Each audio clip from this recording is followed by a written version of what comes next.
Capítulo 81. A esposa do pastor.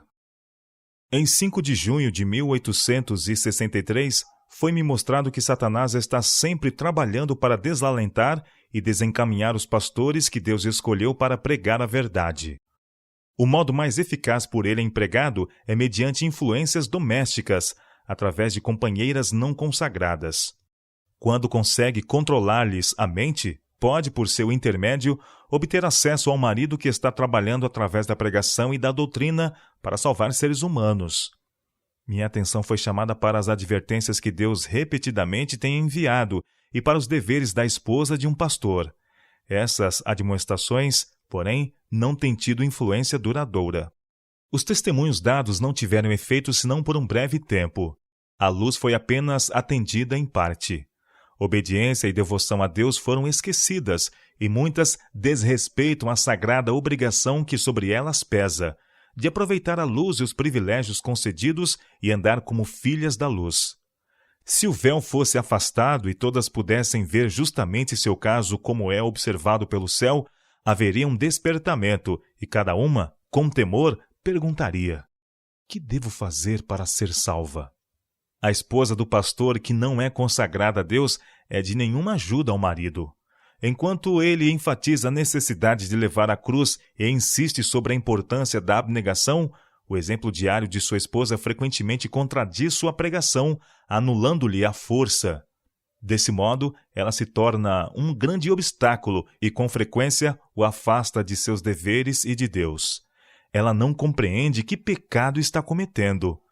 Em lugar de buscar ser útil, procurando com verdadeiro amor pelas pessoas ajudá-las em suas necessidades, exime-se da tarefa preferindo levar uma vida sem utilidade. Não é constrangida pelo poder do amor de Cristo e por princípios santos e altruístas. Não escolhe fazer a vontade divina, tornando-se cobreira de seu marido, dos anjos e de Deus. Quando a esposa do pastor o acompanha em sua missão de salvar pessoas e se mostra descontente, comete grande pecado e prejudica-lhe o trabalho. Contudo, em lugar de participar de coração no trabalho do marido, buscando cada oportunidade para unir seus interesses e préstimos aos dele, frequentemente estuda como pode tornar as coisas mais fáceis ou agradáveis para si mesma. Se as coisas não forem agradáveis como ela desejaria, e nem sempre serão, não deve ela condescender com sentimentos nostálgicos. Não deve, por não se agradar da situação ou por suas queixas, importunar o marido e tornar a tarefa dele mais difícil. Talvez por seu descontentamento o remova do lugar onde ele poderia fazer o bem. Não deve desviar a atenção do marido do trabalho de salvação de almas, para simpatizar com suas inquietações e satisfazer-lhe os sentimentos caprichosos. Se ela se esquecesse de si mesma e trabalhasse para prestar ajuda a outros, se orasse com as pobres pessoas e a elas falasse, se agisse como se a salvação delas fosse mais importante do que qualquer outro interesse, não teria tempo para ser nostálgica. Sentiria, dia após dia, uma doce satisfação como galardão de seu trabalho desprendido. Não posso chamar isso de sacrifício, porque muitas esposas de pastores não sabem o que é sacrificar ou sofrer pela causa da verdade. Antigamente, a esposa do pastor sofria necessidades e perseguições. Quando o marido padecia prisões, e por vezes morte, aquelas nobres e abnegadas mulheres sofriam com ele, e sua recompensa será igual à que há de ser concedida ao marido. As senhoras Boardman e Judson padecem pela verdade. Sofreram com seus companheiros. Em todo o sentido da palavra, sacrificaram pátria e amigos, a fim de ajudar os companheiros na obra de iluminar aqueles que se achavam assentados em trevas, de lhes revelar os mistérios ocultos da palavra de Deus. Sua vida achava-se em constante perigo. Salvar pessoas era seu grande objetivo, e por ele sofriam de bom grado. Foi-me apresentada a vida de Cristo. Quando sua abnegação e sacrifício são comparados com as provas e sofrimentos das esposas de alguns pastores, isso faz com que tudo que possam elas chamar de sacrifício seja reduzido à insignificância. Se a esposa do pastor profere palavras de descontentamento e desânimo, a influência que exercerá sobre o marido é desencorajadora e tende a debilitá-lo no trabalho, especialmente se seu sucesso depender das influências que o rodeiam. Deve o ministro de Deus, nesses casos, ficar combalido ou retirado do campo de trabalho para atender aos sentimentos da esposa, surgidos da indisposição de render-se à inclinação do dever? A esposa deve harmonizar seus desejos e interesses ao dever, abrindo mão de seus sentimentos egoístas por amor a Cristo e à verdade. Satanás tem exercido muito controle sobre o trabalho dos pastores, através da influência de companheiras egoístas e amantes da comodidade. Se a esposa do pastor o acompanha em viagens, não deve ir apenas para seu prazer, para visitar e ser servida, mas para com ele trabalhar. Deve ter os mesmos interesses que ele em fazer o bem. Convém que tenha boa vontade de acompanhar o marido, caso os cuidados da casa não a impeçam, e deve ajudá-lo em seus esforços para salvar almas. Com mansidão e humildade, mas todavia com nobre confiança em si mesma, deve exercer no espírito dos que a rodeiam uma influência orientadora, desempenhando seu papel e levando sua cruz e encargos na reunião, em torno do altar de família e na conversação no círculo familiar. O povo assim o espera e tem o direito de esperar. Se essa expectativa não se realiza, mais da metade da influência do marido é destruída. A esposa do pastor pode fazer muito, se quiser. Se for dotada de espírito de abnegação e tiver amor às pessoas, poderá fazer com o marido quase outro tanto de bem. Uma irmã obreira na causa da verdade pode compreender e tratar, especialmente entre as irmãs, de certos casos que se acham fora do alcance do pastor.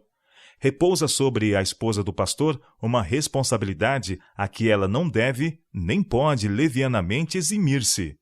Deus há de requerer dela, com juros, o talento que lhe foi emprestado. Cumpre-lhe trabalhar fiel e zelosamente, em conjunto com o marido, para salvar almas.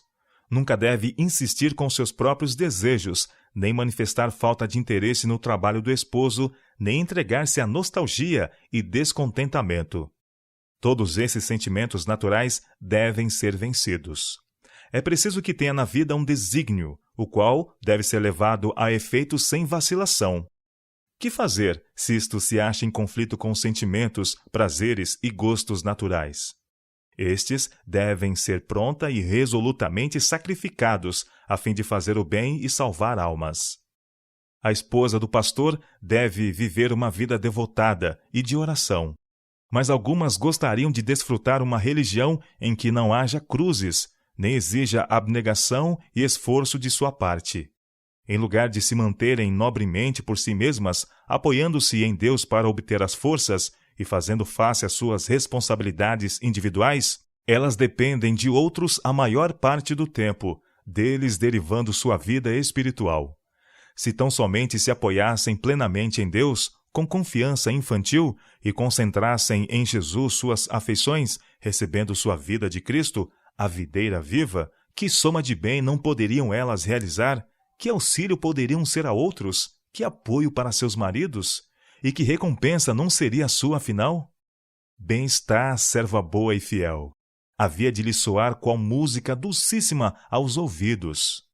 As palavras: entra no gozo do teu Senhor.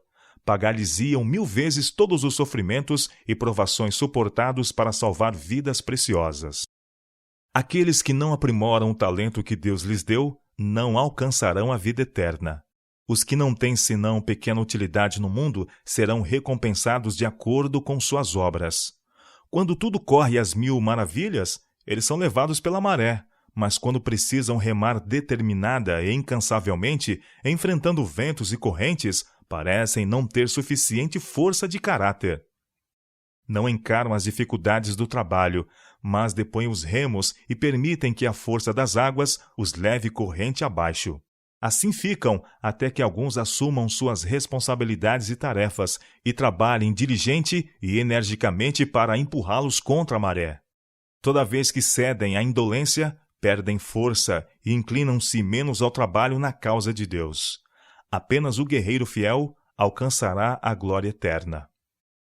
A esposa do pastor deve exercer sempre uma influência benéfica sobre a mente daqueles com quem se associa. Ela pode ser uma ajuda ou um empecilho. Ajunta com Cristo ou espalha. Está faltando um abnegado espírito missionário entre as esposas de nossos pastores. O eu vem em primeiro lugar e Cristo em segundo, talvez em terceiro. Um pastor nunca deveria levar a esposa consigo, a menos que soubesse que ela lhe possa ser uma ajuda espiritual. Que porte as cargas junto com ele, e resista e sofra fazendo o bem e beneficiando as pessoas por amor a Cristo. As que acompanham o marido devem ir para trabalhar em união com ele. Não devem esperar ver-se livres de dificuldades e desapontamentos, nem pensar muito em alegres emoções. O que tem os sentimentos a ver com o dever? Foi-me referido o caso de Abraão. Deus lhe disse: toma agora o teu filho, o teu único filho, Isaque, a quem amas, e vai-te à terra de Moriá, e oferece-o ali em holocausto sobre uma das montanhas, que eu te direi. Gênesis capítulo 22, verso 2. E Abraão obedeceu a Deus. Não consultou os próprios sentimentos, mas com nobre fé e confiança em Deus, preparou-se para a sua jornada. Com o coração despedaçado pela angústia, olhou para a orgulhosa e amorosa mãe, e contemplando com profunda afeição o amado filho da promessa, partiu com ele.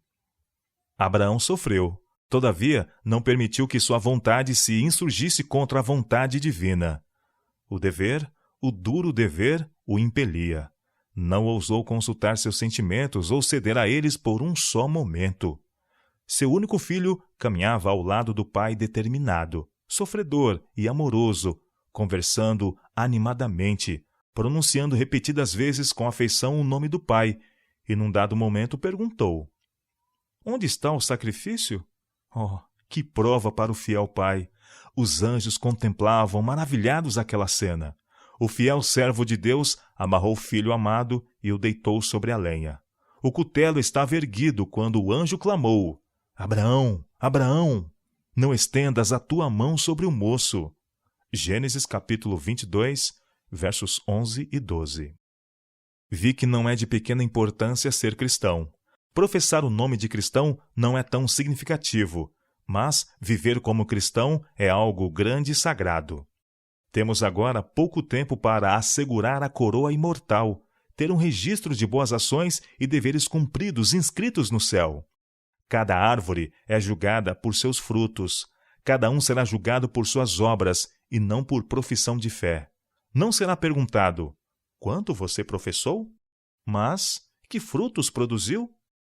Se a árvore for má, o fruto é mau. Se a árvore for boa, não pode produzir mau fruto.